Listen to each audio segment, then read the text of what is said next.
उत्तर प्रदेश में एक के बाद एक घटनाएं बढ़ती जा रही हैं, जिससे कानून व्यवस्था पर सवाल खड़े होने लगे हैं।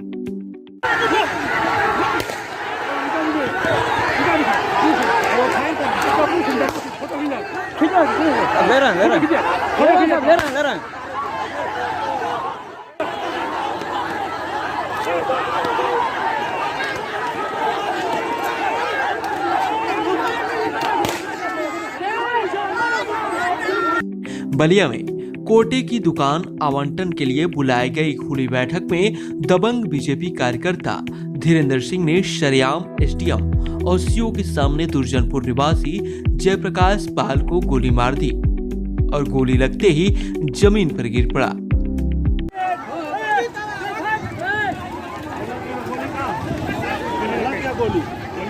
गोली लग गया किसी लोगों के।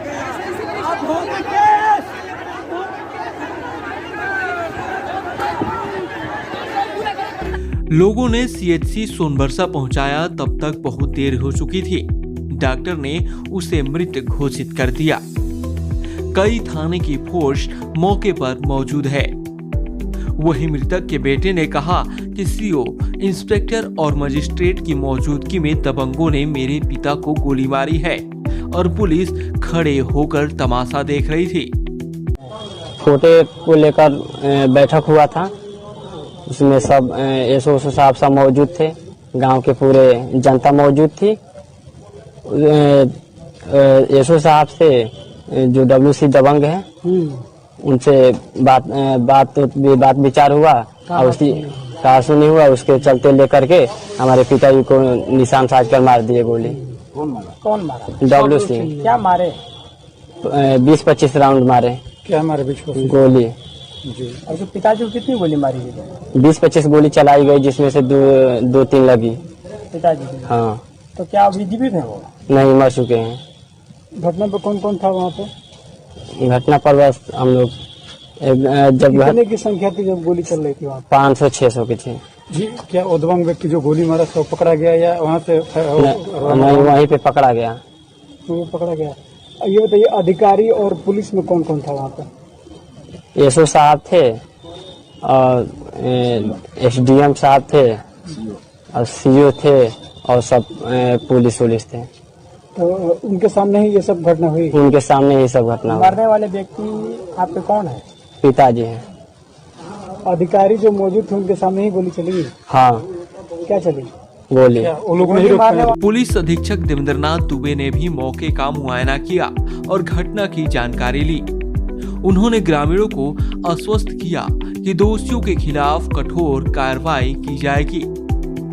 आज ग्राम दुर्जनपुर में सरकारी कोटे की दुकान के लिए चयन प्रक्रिया चल रही थी।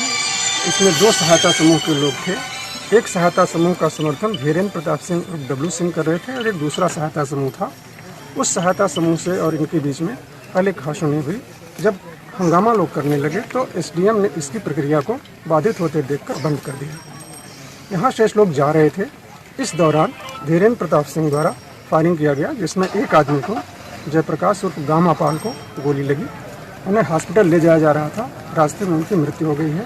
घटना के अन्य समस्त तथ्यों की जानकारी की जा रही है। पूर्ण करके इसे विधिक कार्यवाही समस्त की जाएंगी। सर, यहाँ जो है पीएससी की मांग की गई थी ग्रामीणों द्वारा। में कोई ऐसी रिपोर्ट और सूचना नहीं है। पर्याप्त पुलिस बल है यहाँ लगा हुआ है और लगा हुआ भी था।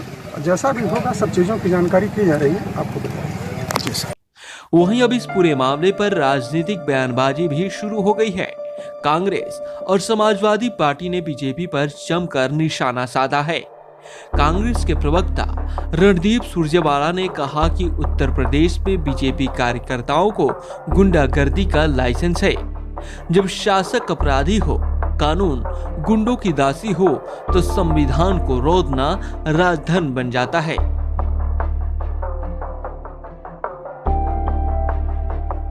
वहीं सपा ने कहा कि सत्ताधीश खुलेआम कानून व्यवस्था को चुनौती दे रहे हैं। बलिया में कानून व्यवस्था को ठेंगा दिखाने वाली खौफनाक वारदात सामने आई है।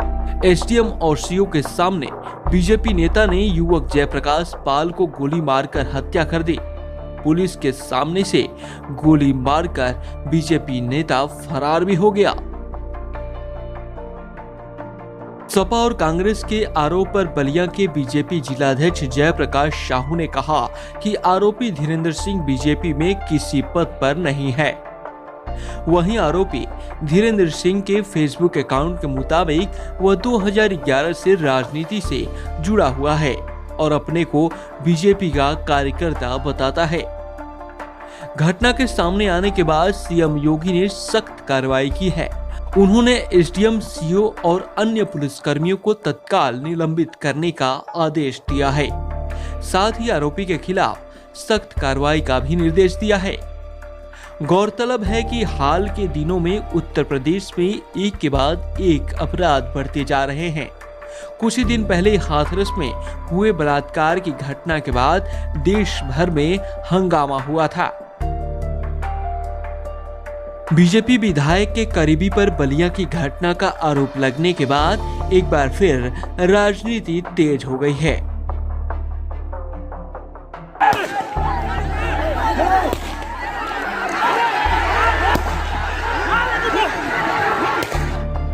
एजे न्यूज के लिए बलिया से मनोज राय की रिपोर्ट।